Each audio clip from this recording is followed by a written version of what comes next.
محترم حاضرین جمعہ، بزرگان دین، نوجوان ساتھیوں، عزیز بچوں، پردہ نشین خواتین اسلام، پیاری ماؤں اور بہنوں، تمام طرح کی تعریف اللہ رب العالمین کے لیے لائق اور سیوا ہے،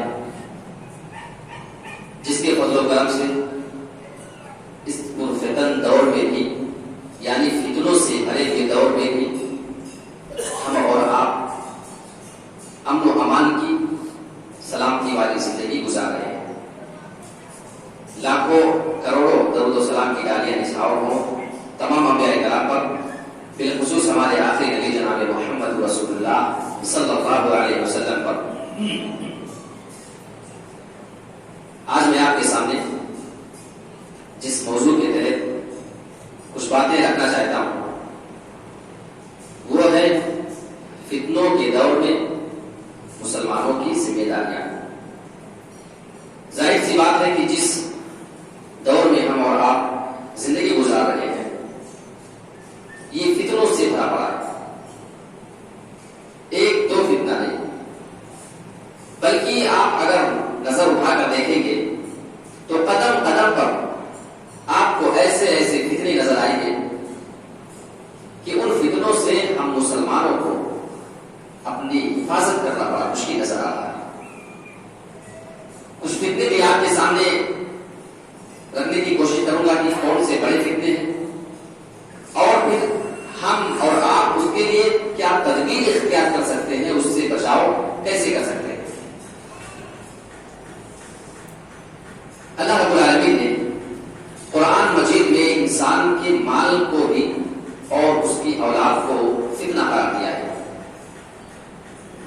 یعنی ایک انسان کے لیے اس کا مال اور اس کی اولاد بھی فتنہ ثابت ہو سکتی ہے۔ انما اموالکم و اولادکم فتنہ، بے شک تمہارے مال اور تمہاری اولادیں تمہارے لیے فتنہ ہے۔ اسی چیز کو اللہ رب العالمین نے قرآن مجید میں دوسری جگہ دوسرے انداز میں بیان کیا ہے۔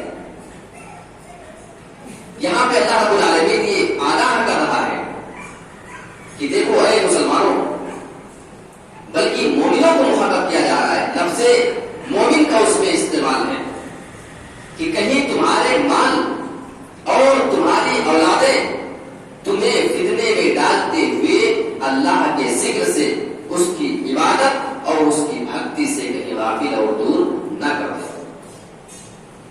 یا ایھا الذین آمنوا لا تلھکم اموالکم واولادکم عن ذکر اللہ ومن یفعل ذلک فاولئک هم الخاسرون۔ اس آیت کریمہ کے اندر اللہ رب العالمین اس دنیا میں پائے جانے والے سارے مومنوں کو مخاطب کر رہا ہے۔ اب جتنے بھی ایمان کے دعوے دار ہیں، ہم اپنے آپ کو مومن سمجھتے ہیں، ہم اس میں شامل ہیں۔ آپ اپنے آپ کو مومن سمجھتے ہیں، آپ اس میں شامل ہیں۔ ایک پیغام اللہ رب العالمین اس میں دے رہا ہے، یا ایھا الذین آمنوا، اے ایمان کے دعوے دار سنو، لا تلھکم اموالکم ولا اولادکم عن ذکر اللہ، یہ تمہارے مال، تمہارے زمین و جائیداد، تمہاری پراپرٹی اور تمہاری اولادیں جن کے لیے تم اپنی پوری زندگی قربان کر دیتے ہو، کہیں یہ تمہارے مال اور تمہاری اولادیں لا تلھکم عن ذکر اللہ، کہیں یہ تمہیں اللہ کے ذکر سے، اللہ کی عبادت سے نہ روک ڈالے۔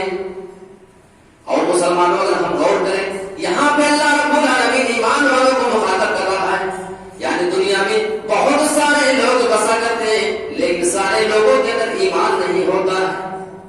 اگر بے ایمان لوگوں کو ان کی مال، ان کی اولادیں اللہ سے دور کر دے پھر اس میں کوئی تعجب کی بات نہیں، لیکن ایک ایسا انسان جو اپنے آپ کو ایمان والا بھی کہتا ہے، قرآن اور حدیث کو ماننے والا بھی کہتا ہے، جس کا یہ دعویٰ ہے میں مسلمان ہوں، اسلام کا مطلب کیا ہوتا ہے؟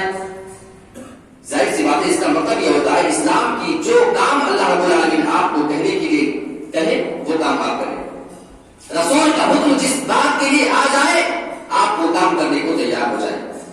لیکن تعجب ہے ہم مانتے بھی ہیں اللہ کی اور رسول کی مانتے تو ہیں، دعوے دار تو ہیں، لیکن اس کے باوجود آج اگر ہم دیکھ لیں تو ہماری یہ جو چیزیں جس کا ذکر اللہ رب العالمین نے جس کے بارے میں ڈر کو اللہ تعالیٰ بہت پہلے ہی بتا چکا ہے کہ یہ دو چیزیں کہیں تمہیں ہلاکت میں نہ ڈال دیں، اللہ کے ذکر سے نہ روک دیں۔ آج ایک انسان سے پوچھو تم نماز کے لیے کیوں نہیں آتے ہو، وہ آپ کو اپنے بہت سارے پرابلم بتا دے گا۔ یعنی آج انسان نماز نہ پڑھنے کے لیے اپنی پرابلم کو بیان کر رہا ہے، وہ روزہ نہ رکھنے کے لیے اپنی بہت ساری چیزوں کو آپ کے سامنے بیان کرے گا۔ اسی چیز کو اللہ رب العالمین فرماتا ہے تمہیں تمہاری عبادت سے، اللہ کی عبادت سے کہیں تمہارا مال نہ روک ڈالے۔ ابھی دیکھ لو جمعہ کا دن ہے نا، جمعہ کے بارے میں سب کو معلوم ہے کہ حکم کیا ہے، اذان سے پہلے آپ کو مسجد میں آ جانا ہے، اس لیے کہ فرشتے آپ کا نام لکھنے کے لیے رجسٹر لے کر کے تیار رہتے ہیں۔ جیسے امام ممبر پر آ کر بیٹھتا ہے، اذان شروع ہوتی ہے، اتنا مبارک دن ہوتا ہے، اتنی عظیم چیز ہے یہ جمعہ کا خطبہ کہ فرشتے بھی رجسٹر اپنا بند کر کے جمعے کا خطبہ سننے لگتے ہیں۔ دیکھ لو آپ ابھی لاسٹ میں جب 10-15 منٹ 5 منٹ باقی رہے گا تب لوگ پڑھنا شروع کریں گے۔ اسی چیز کو تو اللہ نے کہا ہے نا، کہیں تمہارے مال تمہیں اللہ کے ذکر سے روک نہ دے، پھر بتاؤ کہ ایسے لوگوں کو اللہ کے ذکر سے کہ مال نے روکا یا نہیں روکا، کیوں نہیں آیا معلوم ہے؟ ابھی 15 منٹ دکان اور کھلے رکھیں گے، یہی وجہ ہے، سمجھے؟ نہا دھو کے تو صبح چلے جائیں گے، لیکن ان کو روک کر کے رکھا ہے اگر کسی چیز نے تو اللہ کی قسم ان کی دکان نے ان کے کاروبار نہیں روک کر کے رکھا ہوا ہے۔ جس ڈر کو اللہ نے بتایا تھا وہ فتنہ تو آج ہمارے سامنے ہے۔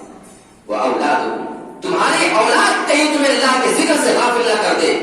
کیا مطلب؟ اولاد کی زندگی بنانے کے لیے، اس کے فیوچر کو برائٹ کرنے کے لیے، آپ اس کی زندگی کو مجمل کرنے کے لیے اتنے کہیں مشغول نہ ہو جانا کہ اللہ رب العالمین ہی کو بھول بیٹھو۔ اسی چیز کو اللہ رب العالمین نے کہا، یہ ایک فتنہ ہو گیا انسان کے مال اور اس کی اولاد اس کے لیے فتنہ ہے۔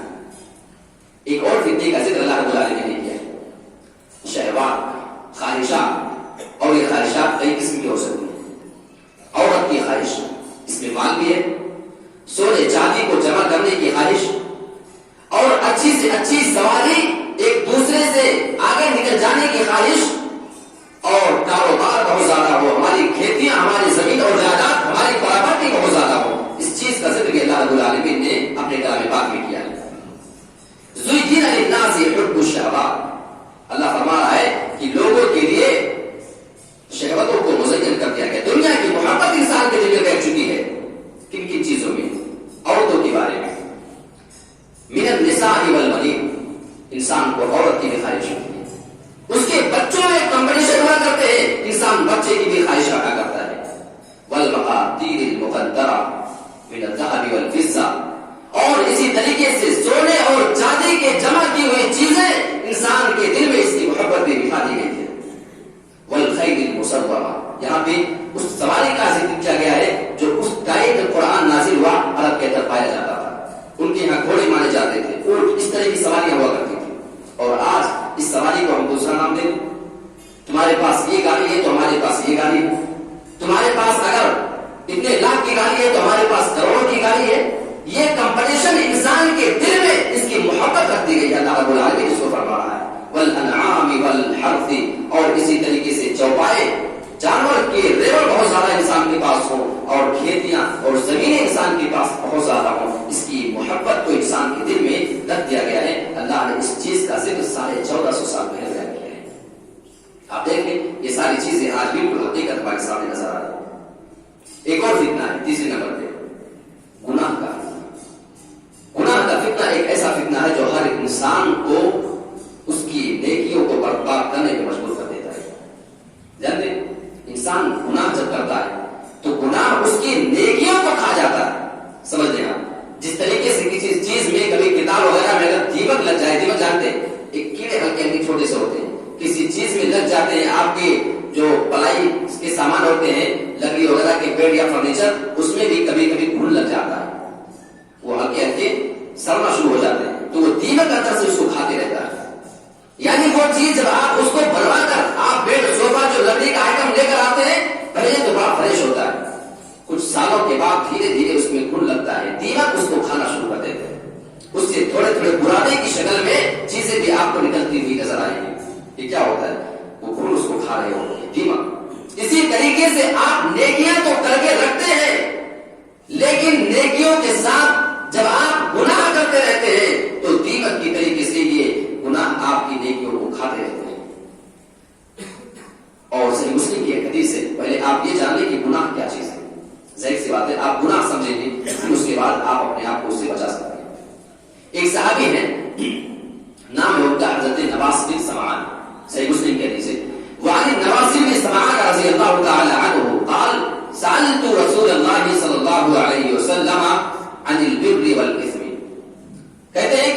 کے نبی صلی اللہ علیہ وسلم سے ایک بار سوال کیا کہ اے اللہ کے نبی نیکی کیا ہے اور گناہ کیا ہے؟ آپ مجھے بتا دیجیے تاکہ میں نیکی کر سکوں اور گناہ سے اپنے آپ کو بچا کر کے رکھوں۔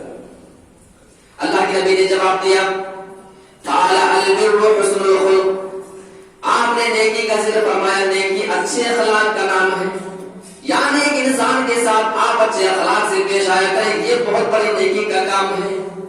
آج اللہ کی قسم مسلمانوں سے اخلاق دور ہو چکی ہے، جبکہ ہمارے اسلام کو آپ اگر دیکھیں پھیلنے میں اسلام کے سب سے زیادہ اگر کسی چیز کا رول رہا ہے تو یہ ہمارے نبی کا اخلاق تھا، جس کی وجہ سے لوگ دین میں آٹومیٹک آپ کے اخلاق کو دیکھ کر کے آ جایا کرتے تھے۔ یہ تلوار کے زور پہ نہیں، اللہ کے بھی دور کے تھے۔ اس کے بعد 2-4-10 ساتھی تھے، تلوار کے بل پہ اگر پھیلتا بھی اسلام تو 10 آدمی کیا بگاڑ لیتے پورے مکہ کا، پورے مدینہ کا، سمجھ رہے ہیں؟ اور جب ہجرت کر کے مدینہ گئے تو کسی نے جا کر کے کسی کو تلوار تو نہیں دکھائی تھی کہ اگر تم ایمان نہیں لاؤ گے تو ہم تمہیں تلوار سے ماریں گے۔ 2-4-10 لوگ کیا کرتے پوری لوگوں کا، لیکن نہیں، نبی کا اخلاق انہوں نے دیکھا تھا۔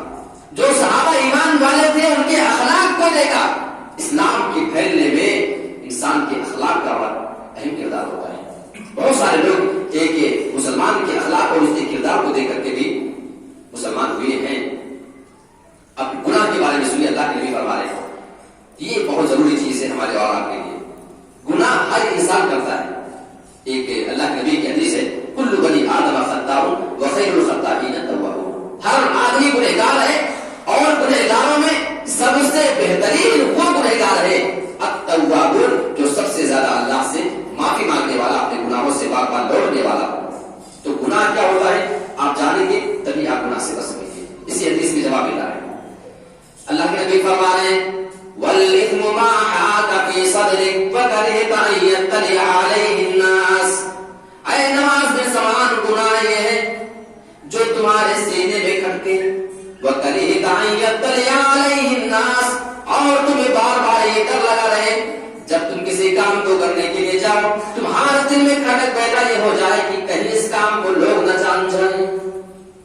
بس آپ گناہ کو اتنا سا سمجھیں، جب بھی کسی کام کو کرنے کے لیے جاؤ آپ اگر لوگوں سے بچ رہے ہو کہ یہ کام کہیں کوئی دیکھ نہ لے، کہیں کسی کو معلوم نہ چل جائے، ہمارے باپ کو، ہماری ماں کو، بیوی بچوں کو پتہ نہ چل جائے، ہماری سوسائٹی والے جان نہ جائیں، جس بھی کام کے بارے میں آپ کو لوگوں سے بچنے کی ضرورت پڑنے لگے سمجھ جانا کہ گناہ کا کام ہے۔ بس اتنی سی اس کی تعریف اللہ کے نبی نے کی ہے، اور یہ اتنا جامع اور معنی تعریف ہے کہ اس میں نہ کچھ داخل کی جا سکتی ہے نہ اس سے کچھ نکالا جا سکتا ہے، کیونکہ تعریف نبی کر رہے ہیں گناہ کی۔ ایک ابن ماجہ کی روایت ہے، یہ صحیح مسلم کی حدیث ہے، اور علامہ البانی رحمۃ اللہ علیہ نے اس حدیث کو صحیح قرار دیا ہے۔ گناہ کے بارے میں حضرت ثوبان رضی اللہ تعالیٰ عنہ اس حدیث کے راوی ہیں، صحابہ بیٹھے ہوئے تھے، اللہ کے نبی صلی اللہ علیہ وسلم نے ارشاد فرمایا کہ میں اپنی امت میں سے ایسے لوگوں کو بھی جانتا ہوں جو قیامت کے دن بڑی بڑی نیکیاں، تہامہ کے پہاڑوں کی مانند بڑی بڑی نیکیاں لے کر کے آئیں گے، لیکن اللہ تعالیٰ ان کی تمام نیکیوں کو گرد و غبار بنا کر کے اڑا دے گا۔ یہ دھول مٹی آپ دیکھتے نا اڑتے ہوئے، گرد و غبار۔ اللہ کے نبی نے فرمایا بڑی بڑی نیکیاں، اور نیکی ہمارے اور آپ کی نیکیوں کی جیسی نہیں، چھوٹی موٹی پہاڑوں کی مانند۔ پہاڑ دیکھ رہے ہیں آپ، پہاڑ دیکھیں کتنے بھاری بھرکم پہاڑ ہوتے ہیں، اتنی بڑی بڑی نیکیاں لے کر کے آئیں گے، لیکن حال کیا ہوگا؟ اللہ رب العالمین ان کی نیکیوں کو گرد و غبار بنا کر کے ہوا میں اڑا دے گا، دھول مٹی کی مانند ان کی کوئی حیثیت نہیں ہوگی۔ صحابہ پریشان ہو گئے۔ حضرت ثوبان رضی اللہ تعالیٰ عنہ جو اس حدیث کے راوی ہیں کہتے ہیں میں نے اللہ کے نبی سے سوال کر لیا، اللہ کے نبی اتنی نیکیاں کرنے والے ان کی نیکی کا صلہ کیوں نہیں ملے گا؟ آپ ہمیں ان کے بارے میں ذرا بتا دیں، ان کے اندر کیا کمی نہیں ہوگی تاکہ ہم ایسے لوگوں میں شامل نہ ہو جائیں۔ اللہ کے نبی نے جو ان کی تعریف کی تھی، جو ان کے بارے میں پہچان بتائی، دو چیز، اے ثوبان اما انہم اخوانکم ومن جدتکم، جانتے ہو کون لوگ ہوں گے؟ تمہارے ہی بھائی، تمہارے خاندان اور قبیلے کے لوگ ہوں گے، یعنی جیسے تم ہو ویسے وہ بھی رہے ہوں گے۔ وَيَأْخُذُونَ مِنَ اللَّيْلِ كَمَا تَأْخُذُونَ، تعجب کی بات ہے، اللہ کی قسم، اللہ کے نبی نے فرمایا وہ راتوں میں اٹھ کر کے تہجد کی نمازیں پڑھا کرتے ہوں گے جس طریقے سے تم تہجد کی نماز پڑھتے ہو۔ آج اگر کوئی آدمی پڑھنے لگے تو وہ اپنے آپ کو پوری سوسائٹی کا سب سے نیک آدمی سمجھتا ہے نا. اللہ کے نبی فرما رہے ہیں کہ یہ آدمی تو تہجد گزار بھی ہوگا. حال کیا ہوگا؟ اللہ اس کی نیکی کا صلہ اس کو نہیں دے گا, ساری نیکیاں اس کی ضائع اور برباد ہو جائیں گی. اے اللہ کے نبی, ان کی خطا کیا تھی؟ سنیے. وَلَٰكِنَّهُمْ أَقْوَامٌ اِذَا خَلَوْا بِمَحَارِمِ اللَّهِ انْتَهَكُوهَا. یہ بہت بڑی بڑی نیکیاں کرنے والے لوگ ہوں گے, پوری زندگی کی روزے اور نماز میں گزر جایا کرتے تھے, راتوں میں اٹھ کر کے تہجد کی نماز بھی پڑھا کرتے تھے, اتنی بڑی بڑی نیکیاں کرنے والے لوگ تھے, لیکن ان کے اندر کمی یہ پائی جاتی تھی. وَلَٰكِنَّهُمْ أَقْوَامٌ, ایسے لوگ ہوا کرتے تھے, اِذَا خَلَوْا بِمَحَارِمِ اللَّهِ انْتَهَكُوهَا, جب یہ لوگ لوگوں کی نظروں سے بچ کر کے تنہائی میں چلے جایا کرتے تھے, تو اللہ نے جن چیزوں کو حرام قرار دیا ہے, جن چیزوں کو حرام قرار دیا ہے, یہ لوگ ایسی ایسی چیزوں کا پھر ارتکاب کرنا شروع کر دیا کرتے تھے. یعنی اللہ کی ساری حرام کی ہوئی چیزیں تنہائی میں جانے کے بعد وہ کیا کرتے تھے. لوگوں کے سامنے گناہ کا کام نہیں کریں گے, لیکن تنہائی میں جا کر کے کریں گے. اور آج اگر میں آپ کو بتاؤں تو ایک فتنہ اسی میں سے جو موبائل کا فتنہ ہمارے سامنے ہے, موبائل ہر آدمی کے ہاتھ میں. آج کل جو موبائل کے بارے میں حالت ہے, اگر ایک آدمی سے ایک دن کے لیے جو بڑی موبائل چلا رہا ہو, بڑا اینڈرائڈ پیس, ایک دن کے لیے اگر اس سے موبائل چھین لیا جائے تو اس کی زندگی اجیرن لگے گی. اس کو لگے گا کہ آج کچھ چھین لیا ہے ہم سے, بہت ضروری چیز. جانتے اللہ کے نبی نے یہ جو حدیث میں بیان کیا ہے کہ ایسے لوگ جو تنہائی میں جانے کے بعد گناہوں کا ارتکاب کریں گے, اس میں موبائل بہت بڑا کردار ادا کر رہا ہے. یہ موبائل جو چھوٹا سا آپ کو نظر آ رہا ہے نا, آپ کی جیب میں, آپ کے ہاتھ میں, سمجھ لیں, انسان تنہائی میں چلا گیا. آج کل تو نیٹ کی کمی ہے نہیں, 1.5 2 GB ہے, اور ہر روز وہ ملے گا آپ کو. تنہائی میں جانے کے بعد ایسے نوجوان یا ایسے لوگ جو اس موبائل کا غلط استعمال کیا کرتے ہیں, لوگوں کے سامنے تو کچھ نہیں, جب تک پوری فیملی کے ساتھ حال میں بیٹھے ہیں جب تک اچھی چیزیں ہیں, لیکن اب کھانے پینے کے بعد جب رات میں آپ اکیلے روم میں چلے جائیں گے, آپ ایئر فون اور ہیڈ فون لگانے کے بعد اب جو آپ اس کا استعمال کرتے ہیں, ایسے لوگوں کے بارے میں اللہ کے نبی نے فرمایا تھا, آپ کے سامنے موبائل پہ ایک انگلی کے ٹچ کی وجہ سے دنیا کی ساری گندگی حاصل ہے نا, ساری گندگی حاصل ہے. اب ایسے موقع پہ آپ کے اس ایمان کا امتحان ہے, آپ کے اللہ کے اس ڈر اور تقوی کا امتحان ہے کہ آپ جو بھی حال میں بیٹھے ہوئے تھے اپنے ماں باپ کے ساتھ, بھائی بہنوں کے ساتھ, آپ بڑی اچھی اچھی چیزیں دیکھ رہے تھے, اب تنہائی میں جانے کے بعد آپ کیا کرتے ہیں, یہ اصل آپ کا امتحان شروع ہوتا ہے. اور اگر ایسے لوگ غلط استعمال اس کا کرتے ہیں, ایسے لوگوں کے بارے میں اللہ کے نبی کا یہ حکم ہے کہ جب تنہائی میں جایا کرتے تھے تو اللہ کی وہ حرام کردہ چیزوں کا ارتکاب کیا کرتے تھے. تو یہ ہو گیا گناہ کا فتنہ. اور انہی فتنوں میں بہت ساری چیز آج کل جو میڈیا کا ہے, میڈیا وہ کئی قسم کا ہے, چاہے الیکٹرانک میڈیا ہو یا پرنٹ میڈیا ہو یا سوشل میڈیا ہو. میڈیا کے ذریعے انسان کے گھروں میں بے حیائی کو, بے پردگی کو اور ان ساری چیزوں کو لا کر کے پیش کر دیا گیا. ٹی وی انسان کے گھر میں ترقی کا دور ہے. چھوٹے بچے ہیں, لوگ کیا کہیں گے, چھوٹے بچے ہیں بغیر ٹی وی کے نہیں رہ سکتے. یہ آج کل جواب دیا جاتا ہے. جب پورے فیملی کے لوگ, باپ بھی ہو, بیوی بھی ہو, اور 20-25 سال کی وہ بیٹی بھی ہو, بچے بھی نوجوان ہو, سارے لوگ بیٹھ کر کے جب کوئی سیریل دیکھ رہے ہوں یا کوئی فلم دیکھی جا رہی ہو اور کوئی غلط چیز آئے گی تو ہر کوئی ایک دوسرے سے نظر بچا لیتا ہے کہ یہ کیا گیا. آپ دیکھو گے تو وہ چیز تو آنا ہی ہے. کہ اللہ کی قسم کی میڈیا نے ہمارے اسلام کے اندر بگاڑ پیدا کرنے میں بہت بڑا کردار ادا کیا ہے. اس کا اچھا فائدہ بھی ہے, اگر ہم اس کا اچھا فائدہ اٹھانا چاہیں تو اٹھا سکتے ہیں, لیکن ہمارے گھروں میں ان ساری چیزوں کو انہوں نے تو لا کر کے ہمارے گھر میں ڈالا نہیں, لانے والے ہم ہیں. آپ کے اختیار میں, کوئی آپ کے گھر میں فری میں لا کے تو نہیں ڈالتا ہے. آپ 20-25-50 ہزار روپیہ خرچہ کر کے LCD آپ اپنے گھر میں لا کر لگاتے ہیں.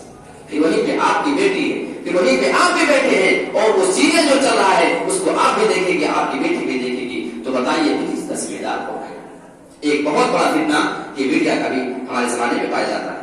موبائل کے بارے میں آپ کے سامنے کہہ دوں, ایک بڑا فتنہ اللہ کے نبی صلی اللہ علیہ وسلم نے اپنی زندگی میں اس کو واضح کیا تھا کہ ایک زمانہ ایسا آئے گا شام ہوتے ہوتے کافی ہو جائیں گے. جانتے ہیں اللہ کے نبی نے فرمایا تھا بادروا بالاعمال فتنا، نیک اعمال کرنے میں جلدی کرو. ایسے فتنے کے آنے سے پہلے کقطع اللیل المظلم، وہ تاریک راتوں کے ٹکڑوں کی مانند ہوگا. جیسے رات کے کئی حصے ہوتے ہیں تاریک تاریک، سمجھتے ہیں؟ اسی طریقے سے ان فتنوں کے کئی حصے، کئی ٹکڑے ہوں گے.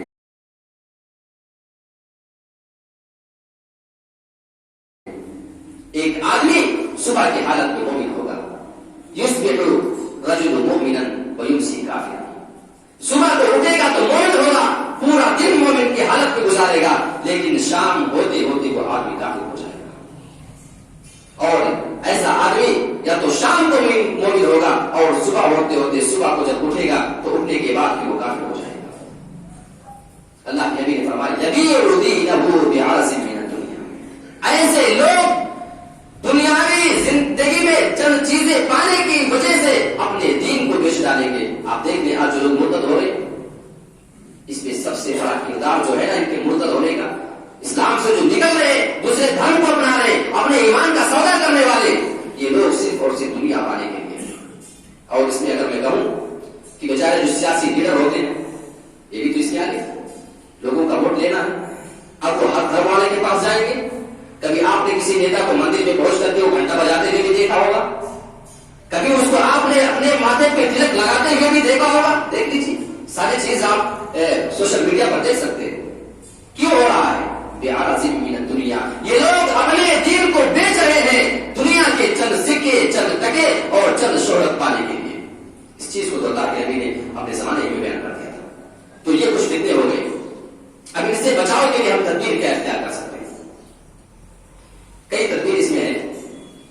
سب سے پہلی چیز تو یہ ہے کہ جتنے بھی فتنے ہیں سارے فتنوں سے اللہ کی پناہ رکھی جائے. اس لیے کہ اللہ کے نبی صلی اللہ علیہ وسلم اپنے صحابہ سے یہ کہا کرتے تھے تعوذوا من الفتن، کہ ان فتنوں سے تم اللہ کی پناہ طلب کیا کرو. جب اللہ کے نبی نے ان کو تعلیم دیا تو صحابہ نے یہ کہا کہ اے اللہ ہم تمام فتنوں سے تیری پناہ طلب کرتے ہیں، تیری پناہ میں آ گئے. یعنی انسان کو فتنوں کے دور میں اللہ سے دعا کرنا چاہیے کہ جتنے بھی فتنے، جتنی بھی آزمائش ہمارے اوپر ہے، ہم اس میں تجھ سے تیری مدد چاہتے ہیں. اور ایک انسان کو اپنے توحید کے اوپر قائم رہنا چاہیے. فتنوں کا زمانہ ہے، آپ کے ایمان کو بھی خطرہ ہو سکتا ہے.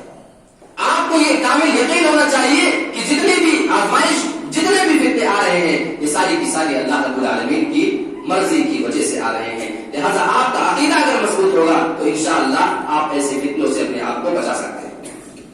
ایک اور اہم چیز ہے اللہ کی کتاب اور رسول کی سنت کے اوپر بالکل یقین کے ساتھ انسان اگر جم جائے تو وہ اپنے آپ کو فتنوں سے بچا سکتا ہے. اس لیے کہ جب ایک انسان قرآن کی تلاوت کرے گا، اس کا مطالعہ کرے گا، جب دیپ میں جا کر کے اس کے بارے میں غور و فکر کرے گا تو اللہ تعالیٰ اسی قرآن کے ذریعے ایک قوم کو ہدایت بھی دیتا ہے اور اسی قرآن کے ذریعے اللہ رب العالمین کچھ لوگوں کو ذلیل اور رسوا بھی کر دیتا ہے. قرآن کو پڑھا جائے، اس کو سمجھا جائے اور جو باتیں اس میں بتائی جائیں اس میں اپنے آپ کو ڈھالنے کی کوشش کی جائے اور رسول کی سنت کو اپنایا جائے. رسول کی سنت اللہ کے نبی نے اپنے زمانے میں بیان کر دی ہے. علیکم بسنتی وسنت الخلفاء الراشدین المہدیین. اللہ کے نبی جناب محمد رسول اللہ سارے لوگوں کو یہ پیغام دے کر کے گئے ہوئے علیکم بسنتی، اے مسلمانوں تمہارے اوپر میری سنت کو پکڑنا لازم ہے. وسنت الخلفاء المہدیین الراشدین، اور یہ جو میرے چار بڑے بڑے خلیفہ ان کی سنتوں کو، ان کے طریقوں کو بھی پکڑ کر کے رکھنا. حضرت ابوبکر صدیق، حضرت عمر فاروق، حضرت عثمان غنی، حضرت علی رضی اللہ عنہم اجمعین، یہ چار خلیفہ ان کے طریقوں کو پکڑ کر کے رکھنا. اللہ کے نبی نے اپنی زندگی میں اس کی تعلیم دے دی. وَإِيَّاكُمْ وَمُحْدَثَاتِ الْأُمُورِ. ہاں اللہ نبی نے یہ بھی فرمایا کہ دین میں نئی نئی باتیں ایجاد کرنے سے بچنا. بعض فتنے آئیں گے لیکن جب ایسے فتنے تمہارے پاس تمہارے سماج اور معاشرے میں آ جائے تو دین میں تم نئی باتیں ایجاد کرنے سے، یعنی بدعت کو ایجاد کرنے سے اپنے آپ کو بچانا. فإن كل محدثة بدعة، اور اس سے پہلے اللہ کے نبی نے فرمایا ہے تمسکوا بها، میری سنت ہو، میرے چاروں خلفاء کی سنت ہو، بڑی مضبوطی کے ساتھ پکڑ کر کے رکھنا. وعضوا علیہا بالنواجذ، مضبوطی کے ساتھ داڑھ کی داس سے اس کو پکڑ کر کے رکھنا اور اپنے آپ کو دین میں نئی نئی باتیں ایجاد کرنے سے محفوظ کر کے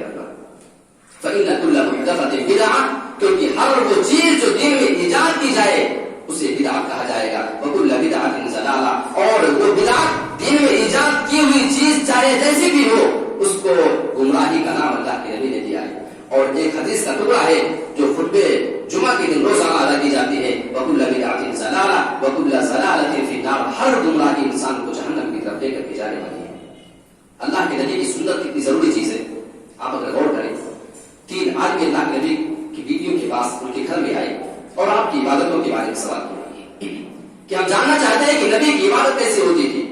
حدیث کے الفاظ فَلَمَّا أُخْبِرُوا كَأَنَّهُمْ تَقَلُّوهَا. انہیں بتایا گیا کہ اللہ کے نبی کی عبادت ایسی ہوتی تھی, آپ اتنا سوتے تھے, اتنا عبادت کرتے تھے, آپ اتنا روزہ رکھتے تھے, آپ اس طریقے سے روزہ افطار کیا کرتے تھے, آپ اپنی بیویوں کے پاس بھی جاتے تھے, آپ سوتے بھی تھے, ساری چیزیں. فَلَمَّا أُخْبِرُوا كَأَنَّهُمْ تَقَلُّوهَا. جب ان کو معلوم چلا تو گویا کہ انہوں نے اس کو کمتر سمجھا. کمتر سمجھنے کا مطلب ان کے الفاظ ہے فَأَيْنَ نَحْنُ مِنَ النَّبِيِّ صلی اللہ علیہ وسلم. ہم نبی کے مقابلے میں کہاں سکتے ہیں, ہمارا کیا مقام ہے. اگر نبی اتنی نیکی کریں تو ان کے لیے کافی ہے, ہمیں ان سے اور زیادہ کرنی چاہیے. فَقَدْ غُفِرَ لَهُ مَا تَقَدَّمَ مِنْ ذَنبِهِ وَمَا تَأَخَّرَ. کیونکہ نبی کی تو سارے اگلے پچھلے گناہ معاف ہیں, وہ اگر اتنی نیکی کرے تو چل جائے گا, لیکن ہمیں ان سے اور زیادہ کرنے کی ضرورت ہے. یہ کہنے کے بعد وہ لوگ آپس میں 3 لوگ تھے. ایک آدمی نے کہا کہ میں پوری کی پوری رات کو نماز پڑھوں گا, کبھی سوؤں گا نہیں رات میں. ایک نے کہا کہ میں ہمیشہ روزہ رکھا کروں گا, سال بھر میں روزہ رکھوں گا, کبھی افطاری نہیں کروں گا, روزہ رکھتے رہوں گا سال بھر. اور تیسری نے تو حد کر ڈالی, اس نے کہا اما انا فانا اعتزل النساء. میں تو اب کبھی شادی نہیں کروں گا. فلا اتزوج ابدا. میں کبھی شادی نہیں کروں گا, بیوی بچوں کے جھمیلے کو پڑھوں گا, اللہ کی عبادت سے دور ہو جاؤں گا. نیک جذبات تھے, بڑی اچھی خواہشیں تھی, صحابہ تھے. یہ کہنے کے بعد چلے گئے. اللہ کے نبی آئے, آپ کو بتایا گیا کہ 3 لوگ آئے تھے, ایسی بات ہوئی. آپ ان کے پاس گئے, انتم الذین قلتم کذا وکذا. کیا تم نے ایسی بات کی ہے؟ بولے جی اللہ کے نبی ہم ہی ہیں, ہماری خواہش ہے کہ ہم بہت زیادہ عبادت کریں گے, سارے کام ہم نیکی کریں, بیوی بچوں کے جھمیلے میں ہم نہیں پڑنا چاہتے. آپ نے فرمایا سنو, میں تمہیں سب سے زیادہ اللہ سے کرنے والا ہوں. میں نے شادی بھی کی ہے, میں عورتوں کے حق بھی ادا کرتا ہوں, اللہ کا حق بھی ادا کرتا ہوں. میں رات میں عبادت بھی کرتا ہوں اور میں رات میں سوتا بھی ہوں, میں روزے رکھتا بھی ہوں, روزے چھوڑا بھی کرتا ہوں, یعنی نفلی روزے سال بھر میں. آپ نے فرمایا یہی میرا طریقہ ہے. فمن رغب عن سنتی. جس نے میری سنت سے منہ موڑنے کی کوشش کی فلیس منی. تو اس کا میرے دین سے کوئی تعلق نہیں. یہ اتنی اچھی نیت کرنے والوں کے بارے میں اللہ نبی فرما رہے ہیں, اگر تم اس نیکی میں بھی میرے طریقے کو چھوڑ کر کے دوسرا طریقہ اختیار کرو گے تو تم میری سنت پر نہیں ہو, تمہارا مجھ سے کوئی تعلق نہیں ہے.